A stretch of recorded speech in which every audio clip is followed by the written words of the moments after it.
Warriors. तो प्रकाश जी आज फिर पूछते हैं यार, वो बीपी कम करने वाला जो आपने बताया था एक बार, थोड़ा सा ठीक से समझाइए उसके बारे में और बताइए कि बीपी कम करने के अलावा और क्या क्या बेनिफिट हो सकते हैं अगर इसको सबको आजमाया जाए तो किस चीज़ के बारे में बात कर रहे हैं प्रकाश जी, और समझते हैं कि बीपी को जब आप लो करते हैं नेचुरल तरीके से, जब आप बीपी को अपने कम करते हैं तो उसके साथ में और भी बहुत सारे बोनस पॉइंट्स मिलते हैं आपको, ऐसे बोनस मिलते हैं जिससे कि आपको और भी बहुत सारे हेल्थ बेनिफिट्स प्राप्त होते हैं। बीपी तो कम होता ही है, उसके साथ साथ और भी बहुत सारी चीज़ें होती हैं उसके साथ में। तो आइए समझते हैं हम इस पर्टिकुलर वीडियो में कि ब्लड प्रेशर तो लो होगा ही, साथ में क्या बोनस मिलने वाले हैं इसमें आपको। तो आइए इसमें समझते हैं। तो मैं हूँ sir Sharad Mishra, holistic and metabolic health educator, lab diagnostic expert, lab franchise consultant, diet psychologist, believe in simplicity and on a mission to improve lives. तो आइए शुरू करते हैं कि क्या बेनिफिट मिलेंगे इसमें, समझते हैं इसके बारे में। Hello health warriors. तो जैसा कि आप जानते हो बीपी के बारे में बहुत सारी भ्रांतियां होती हैं कि बीपी जो है बहुत सारे रीज़न से बढ़ता है और कुछ सही भी हैं उसमें से, जैसे कि किसी को हाई कोलेस्ट्रॉल है, ट्राइग्लिसराइड बढ़ा हुआ है, सिगरेट स्मोकिंग का आदत है तो उन लोगों को बीपी बढ़ता है, तनाव है, लगातार बढ़ता हुआ तनाव है, वो एक बीपी के बढ़ने का कारण होता है। तो ऐसे कुछ तो ऐसी चीज़ें हैं जो कि नोन फैक्टर्स हैं और कुछ ऐसे फैक्टर होते हैं जिनको कि हम रीनल ऑरिजिन बोलते हैं, जिसमें कि एल्डोस्टेरोन, रेनिन जो एंजाइम्स होते हैं किडनी से निकलते हैं, जो एड्रिनल ग्लैंड से निकलते हैं, उनके डिस्टर्बेंस की वजह से भी बीपी बढ़ता है। तो ऐसे बहुत सारे रीज़न है बीपी बढ़ने का। तो हम जो जिस कारण की बात कर रहे हैं जिसमें कि आप बीपी नेचुरल तरीके से कम कर सकते हैं, वो फैक्टर है बेसिकली हम जो बात करने वाले हैं वो है न्यूरोलॉजिकल फैक्टर, जिसमें कि आप बीपी को नेचुरल तरीके से कम कर सकते हैं। तो इसके अंदर अब हम समझते हैं कि इसके अंदर क्या कैसे हम कर सकते हैं और क्या ये फैक्टर्स होते हैं, कैसे बीपी बढ़ता है इन फैक्टर्स की वजह से और कैसे हम उसको ईज़िली कंट्रोल कर सकते हैं। और फिर जब बीपी कंट्रोल करते हैं या बीपी को कम करते हैं, लोअर करते हैं इस टेक्निक से, तो उसके और क्या बोनस मिलते हैं, हेल्थ बोनसेस क्या मिलते हैं, वो हेल्थ बोनस पॉइंट्स क्या मिलते हैं। तो आइए समझते हैं इसको पूरे अच्छे से। तो न्यूरोलॉजिकल जो फैक्टर होता है इसको वो दो तरह का होता है। एक रियल नीड होती है, यानी जो रियल नीड यानी जब हम एक्सरसाइज कर रहे हैं हम रनिंग कर रहे हैं, स्विमिंग कर रहे हैं यानी, और उसके अलावा या फिर हम कहीं फाइट में हैं या किसी के साथ में बहस हो गई बहुत ज़्यादा हमारी ज़ोर से, उस वाली जो कंडीशन है वहाँ पे बॉडी की एक रियल नीड है, यहाँ पे रियल नीड है। तो इस कंडीशन में जो है वो शरीर जो है हमारा वो ब्लड प्रेशर को बढ़ाता है, ब्लड ग्लूकोज को बढ़ाता है, इस शरीर को प्रिपेयर करता है, तैयार करता है लड़ाई के लिए, किसी प्रकार की लड़ाई के लिए या भागने के लिए। यानी भागने का मतलब यहाँ पे या तो एक्सरसाइज के भागें या फिर किसी लड़ाई के दौरान, युद्ध के मैदान से आप भागें, तो वो सारी चीज़ों की तैयारी करता है, उसको रियल नीड बोलते हैं। तो रियल नीड में तो बीपी बढ़ना एक नेचुरल प्रोसेस है और ये एक ज़रूरी प्रक्रिया है जिससे कि हम उस कंडीशंस में उभर सकें, उस कंडीशन को फेस कर सकें। फिर एक होता है, इसको बोलते हैं perceptual need. Perceptual need basically जो होती है ये कह लीजिए एक शरीर को हाइपोथेटिकली, यानी शरीर जो है अज्यूम कर रहा है कि कोई थ्रेट है किसी प्रकार का। वो थ्रेट क्यों अज्यूम कर रहा है? क्योंकि हम इस तरह के विचार हमारे दिमाग में, जिनको हम अनवांटेड थॉट्स बोलते हैं, वो हमारे दिमाग में उस तरह के विचार हैं, अनवांटेड थॉट्स हैं हमारे दिमाग के अंदर। अनवांटेड थॉट्स अगर जो दिमाग में हैं हमारे, अगर वो जो है वो एक परसेप्शनल नीड क्रिएट कर देते हैं शरीर के अंदर, जो हमारा शरीर समझता है कि एक थ्रेट डेवलप होने वाली, तो उस कंडीशन में वो बीपी को रेस करके रखता है। और ये जो परसेप्शनल लीड है, आज की तारीख में जो 50% लोग हैं उनको जो बीपी होने की सबसे बड़ी समस्या है वो ये परसेप्शनल नीड है, जिसमें कि सिंपैथेटिक टोन जो है वो सेट हो जाती है। अब ये सिंपैथेटिक टोन, परसेप्शनल नीड क्या चीज़ होती है, इसको समझने के लिए सिंपली हम समझते हैं, हमारा एक सिस्टम होता है, इसको हम बोलते हैं ऑटोनॉमिक नर्वस सिस्टम। हमारे शरीर के अंदर दो तरह के सिस्टम होते हैं, एक तो होता है सेंट्रल नर्वस सिस्टम जो कि ब्रेन से संचालित होता है, और ऑटोनॉमिक नर्वस सिस्टम जैसे कि नाम उसका बता रहा है ऑटोनॉमिक, मतलब ऑटोमेटेड है वो सिस्टम।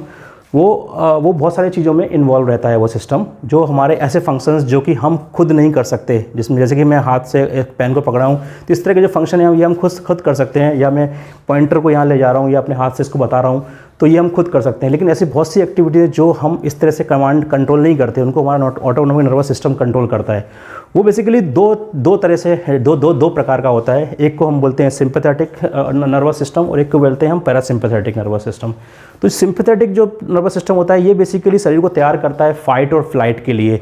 फाइट और फ्लाइट मैंने किसी भी प्रकार की आकस्मिक अगर कोई भी आपदा आई है अचानक से, तो उस कंडीशन में प्रिपेयर करके रखता है शरीर को कि भी तुरंत लड़ाई करना है, भागना है, दौड़ना है, या हम एक्सरसाइज कर रहे हैं, रनिंग कर रहे हैं कहीं पे, या किसी रेस में है कहीं पे, या कोई कॉम्पिटिटिव उसमें रेस में दौड़ लगा रहे हैं, कहीं पे फिजिकल नीड जहाँ आ रही है बेसिकली।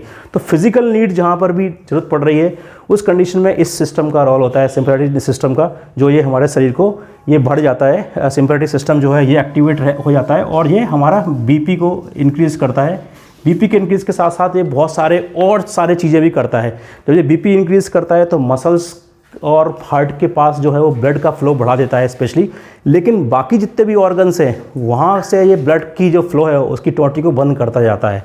इसका एक सबसे बड़ा वो है, क्योंकि ये इसको अभी रिक्वायरमेंट है, अभी तो हमें भागने की है ना, अभी तो हमें दौड़ लगाना है वहाँ से, अभी निकलना है उस कंडीशन से, या हमें लड़ना है उससे, तो उस कंडीशन से उस हिसाब से ये काम करता है। तो अगर हमारी जो शरीर है वो बेसिकली हाईली इंटेलिजेंट सिस्टम है, तो इसलिए ये काम करता है। लेकिन एक सिस्टम होता है, इसको हम बोलते हैं पैरासिम्पैथेटिक सिस्टम। पैरासिम्पैथेटिक सिस्टम जो है ये तब एक्टिवेट होता है जब सपोज कोई आपदा आके चली गई, तो हम जब सामान्य परिस्थिति में आते हैं, तो जब हम और सामान्य होते हैं नीचे, तो पैरासिम्पैथेटिक मोड में चले जाते हैं, इसको कि हम रेस्ट और डाइजेस्ट की कंडीशंस कहते हैं, या इसको अन्य शब्दों में बोलते हैं फीड एंड ब्रीड। बेसिकली ये वो कंडीशन भी कहलाती है, फीड एंड ब्रीड या रेस्ट और डाइजेस्ट, यानी जिसमें हमें आराम और भोजन जब पचने की जो प्रक्रिया होती है इसको डाइजेशन बोलते हैं। तो रेस्ट एंड डाइजेस्ट या फीड और ब्रीड, यानी अपनी ब्रीडिंग बढ़ाना, यानी कह लीजिए रिप्रोडक्शन सिस्टम को वो करना, तो फीड एंड ब्रीड यानी खाना और रिप्रोडक्शन सिस्टम बढ़ाना, तो उस कंडीशन का भी उसको ये भी बोला जाता है। तो बेसिकली होता ये कि जब भी कोई व्यक्ति जो है लगातार अनवांटेड थॉट से प्रभावित है, जो कि आजकल की जो डेली रूटीन जो लाइफ है, जिस प्रकार की जो फास्ट गोइंग लाइफ है, जिसमें कि तनाव बहुत सारे तरह का तनाव जो है डिफरेंट तरीके से आता है, चाहे घर का हो, बाहर का हो, काम का हो, किसी भी तरह का हो, तो उसमें अनवांटेड थॉट्स बहुत सारे डेवलप हो जाते हैं। उसकी वजह से जो सिंपैथेटिक सिस्टम है ये एक्टिवेट ही रहता है हमेशा, ये हमेशा ऑन रहता है ये सिस्टम। ये जो सिंपैथेटिक मोड है ये यहीं बना होता है, ऊपर ही रहता है, और ये जो सिस्टम है ये नीचे आ ही नहीं पाता, क्योंकि ये बेसिकली ये दोनों सिस्टम जो होते हैं ये सीसॉ की तरह होते हैं। सीसॉ जैसे आपने देखा होगा, इसलिए बनाया भी है सीसॉ वहाँ पे, जिसमें कि एक व्यक्ति अगर यहाँ पर बैठा हुआ है, एक दूसरा यहाँ बैठा है, जब ये नीचे जाएगा तभी ये ऊपर आ सकता है, ये एक कंडीशन है। यही इसमें समस्या है इस दोनों सिस्टम में, जब एक डाउन होगा तभी दूसरा अप हो सकता है। जब हम लगातार सिंपैथेटिक सिस्टम में ही रहेंगे, सिंपैथेटिक मोड में ही रहेंगे, तो ये सिस्टम कभी डाउन हो ही नहीं पाता। और ये कंडीशन अगर लगातार बनी हुई है, क्रॉनिक प्रॉब्लम है, मतलब ये क्रॉनिक मतलब लंबे समय से यही समस्या बनी हुई है कि हम लगातार क्रॉनिक तौर पे स्ट्रेस्ड ही रहते हैं लगातार, और स्ट्रेसफुल बने ही रहते हैं, तो उस कंडीशन में बीपी बढ़ा ही रहने वाला रहेगा उस कंडीशन में, और लगातार ये बीपी बढ़ी रहेगी और हम फाइट और फ्लाइट मोड में ही रहेंगे, हम सिंपैथेटिक पैरासिम्पैथेटिक मोड में जा ही नहीं पाएंगे। तो उसके लिए तो उस कंडीशन में क्या होगा, जो हम ब्रीदिंग भी कर रहे हैं, जो हम अगर ब्रीदिंग कर रहे हैं तो हमारी ब्रीदिंग 1 और 2 सेकंड्स की हो रही है, मतलब ब्रीद इन ब्रीद आउट, या ब्रीद जो लंबी सांसें भी नहीं ले पा रहे हैं उसके, जब भी हम स्ट्रेसफुल रहेंगे तो हमारी ब्रीदिंग पैटर्न भी बदल जाएगा उस तरीके से। तो ये जो हमारा सिस्टम है, ऑटोनोमिक नर्वस सिस्टम, ये डिसाइड कर लेता है अपने आप ही कि ये थ्रेट है, यानी कोई भी स्ट्रेस को वो थ्रेट मान के चलता है, किसी प्रकार की स्ट्रेस यानी थ्रेट, और थ्रेट यानी केवल हार्ट को पंप करेगा ब्लड, हार्ट को पहुंचेगा न्यूट्रिएंट और मसल्स को पहुंचेगा, जिससे कि तैयारी रहे अच्छे से किसी चीज़ की, और ब्लड प्रेशर उसमें लगातार बढ़ता जाएगा।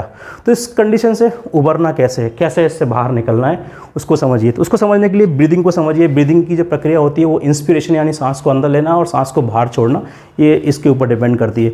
लेकिन जब हम ब्रीदिंग करते हैं इसमें 3 तरह की जो मसल्स हैं वो यूज़ होती हैं इस पूरी प्रक्रिया के अंदर। एक तो डायफ्राम होता है हमारा यूज़, जो कि जब हम सांस अंदर लेते हैं तो डायफ्राम जो है वो नीचे की तरफ जाता है, और जो इंटरकोस्टल मसल है, जो पसलियों से लगी हुई जो मसल्स हैं वो जो है हल्का सा फैलती हैं, साइड बाई साइड दोनों तरफ फैल जाती हैं दोनों मसल्स। इस तरह से हम सांस ब्रीदिंग करते हैं, यानी सांस लेते हैं अच्छे से। और एक और मसल इसमें यूज़ होती है, इसको बोलते हैं अपर ट्रेपीजियस मसल, जो कंधे वाली मसल्स होती है। जब हम इसका इस्तेमाल करते हैं ब्रीदिंग में, जो कि बेसिकली कंधे का इस वाली जो कंडीशंस होती है, ये बेसिकली स्ट्रेस रिस्पॉन्स बताती है। यानी इस कंडीशन अगर जब हम ये वाला मसल यूज़ कर रहे हैं, यानी हम तुरंत सिंपैथेटिक मोड में चले गए, यानी सिंपैथेटिक सिस्टम की तरफ चले गए। तो ये वाला अगर सिस्टम यूज़ करेंगे तो यहाँ चलेगा, यानी अगेन ये सिस्टम एक्टिवेट हो गया। तो यहाँ पे ये जो ब्रीदिंग जो होती है, यानी सांस लेने की जो प्रक्रिया है, ये बेसिकली इस ऑटोनॉमिक नर्वस सिस्टम के अंदर घुसने की एक खिड़की है, जिससे कि हम इस सिस्टम के थ्रू हम इसके अंदर घुस सकते हैं। अगर आप इसका पैटर्न अगर इसमें देखते हैं, हम HRV यानी हार्ट रेट वेरिएबिलिटी देखते हैं अगर ECG पे या अदर डिवाइसेस पे, तो हार्ट रेट वेरिएबिलिटी अगर कोई सिंपैथेटिक मोड में है, केवल सिंपैथेटिक मोड में है अगर, तो उसकी हार्ट रेट उसकी जो बेसिकली जो सांस लेने की जो स्टाइल रहेगी, सांस लेने का जो पैटर्न बनेगा वो ये पैटर्न बनेगा, यानी 1 से 2 सेकंड की वो इन ब्रीथ लेगा और 1 सेकंड में बाहर हो जाएगी। बीच में सांस ली और सांस खत्म, सांस ली और बाहर छोड़ दी। तो उसमें ये वाला जो पैटर्न बनता है केवल ब्रीदिंग, तो उस केस में केवल सिंपैथेटिक मोड में ही रहता है पर्सन, वो पैरासिम्पैथेटिक मोड को टच ही नहीं कर पाता। तो यहाँ पे हमें इस ब्रीदिंग पैटर्न को थोड़ा बदलना है अगर हमें ब्लड प्रेशर को लो करना है और वो बोनस प्राप्त करने हैं कि वो बोनस क्या हो सकते हैं इस प्रक्रिया को करने से। तो उसके लिए आपको ब्रीदिंग पैटर्न में चेंज करना है। ब्रीदिंग पैटर्न में चेंज करने के लिए आपको डीपर ब्रीदिंग लेनी है, लेकिन बहुत ज़्यादा डीप नहीं होनी है। डीपर ब्रीदिंग होगी और स्लोअर ब्रीदिंग होगी, मतलब 5 और 5+ सेकंड से ऊपर की इंस्पिरेशन होगा और मोर देन 5 से ऊपर का जो है वो एक्सपिरेशन होगा, मतलब सांस छोड़ने वाली प्रक्रिया होगी। और इस पूरी प्रक्रिया को करने से हम इस तरह के पैटर्न में जाएंगे, जो हम 5 या उससे ज़्यादा सेकंड तक सांस लेंगे और फिर छोड़ेंगे, तो हम पैरासिम्पैथेटिक मोड की तरफ जो है वो टच करेंगे जब भी हम सांस को छोड़ते हैं। बेसिकली हमारा सिस्टम जो है, जो बॉडी का सिस्टम है, बहुत ही ज़्यादा इंटेलिजेंट है। जब हम ब्रीद इन करते हैं तो हम सिंपैथेटिक मोड में होते हैं बेसिकली, क्योंकि हमारे शरीर को ऑक्सीजन पहुँचा, जब जो ऑक्सीजन आई है उसको पिकअप करने के लिए ब्लड की फटाफट ज़रूरत पड़ती है, लंग्स में आता है, ब्लड पिकअप करता है और सेल्स को ऑक्सीजन ले जाने के लिए ले जाने की तैयारी करता है। तो हम इंस्पिरेशन करते हैं तो हम सिंपैथेटिक मोड में होते हैं। जब हम सांस छोड़ देते हैं तो शरीर के लिए बेसिकली हम सांस छोड़ दी, मतलब यहाँ हम पैरासिम्पैथेटिक मोड में चले गए, यानी रिलैक्स मोड में चले गए।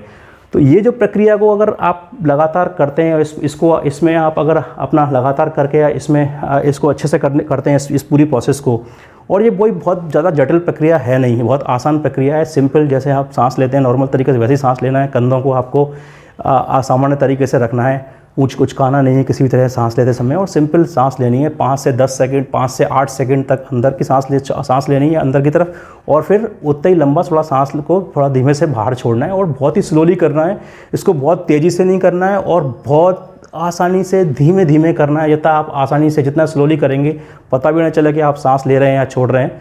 तो ये प्रक्रिया जो है आपको पैरासिम्पैथेटिक मोड की तरफ ले जाने में हेल्प करेगी, और इसके यहाँ से जाने से आपका जो ब्लड प्रेशर जो है वो डाउन होने लगेगा और नॉर्मल होना स्टार्ट हो जाएगा। और इसी प्रोसेस को अगर आप बार बार रिपीट कर रहे हैं, और इसी प्रोसेस को आप डेली दिन में अगर 2 बार करते हैं 5-5 मिनट के लिए, यानी 2 बार आपने ये प्रक्रिया को दोहराया 5-5 मिनट के लिए, स्पेशली इस तरह की प्रक्रिया को, तो इसके रिज़ल्ट जो है वो बहुत ही ट्रेमेंडस रिजल्ट्स मिलने लगते हैं आपको 3 से 4 महीने के अंदर। और उसके जो बोनस जो पॉइंट्स हैं उसके बारे में हम डिस्कस करते हैं कि इस प्रक्रिया को लगातार करते हैं तो इससे जो अडेप्टिबिलिटी जनरेट होती है हमारे शरीर के अंदर, जो नए टाइप की अडेप्टिबिलिटी जनरेट होती है, जिसको कि हम टेक्निकल भाषा में न्यूरोप्लास्टिसिटी बोलते हैं, यानी हम ब्रेन की वापस से रीवायरिंग कर देते हैं अगर इस प्रक्रिया को बार बार दोहरा कर। जैसे कि कोई व्यक्ति अगर राइट हैंड से लिखता है और वो अगर लेफ्ट हैंड से लिखने की प्रैक्टिस करे तो उसको थोड़ा समय लगता है, लेकिन कुछ समय बाद वो लेफ्ट हैंड से भी लिख सकता है, यानी उसने अपने ब्रेन की रीवायरिंग कर ली।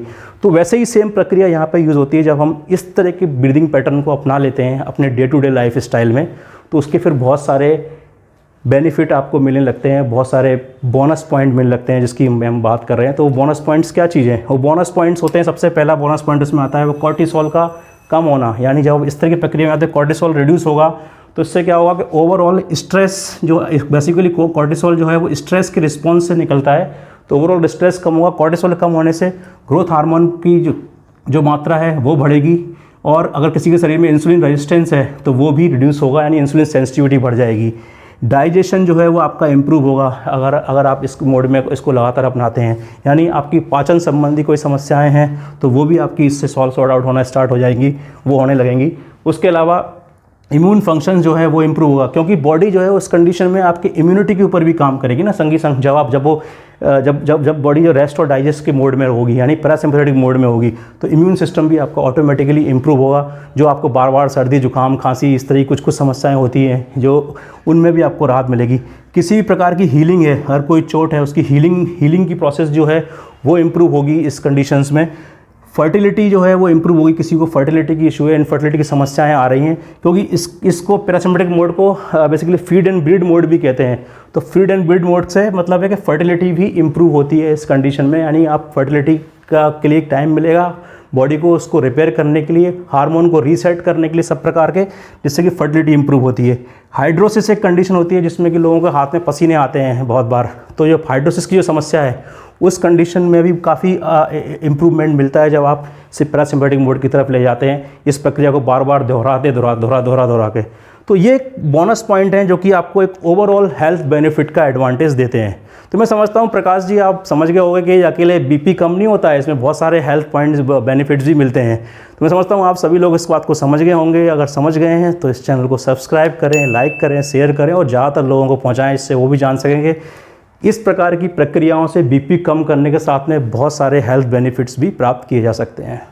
Thank you.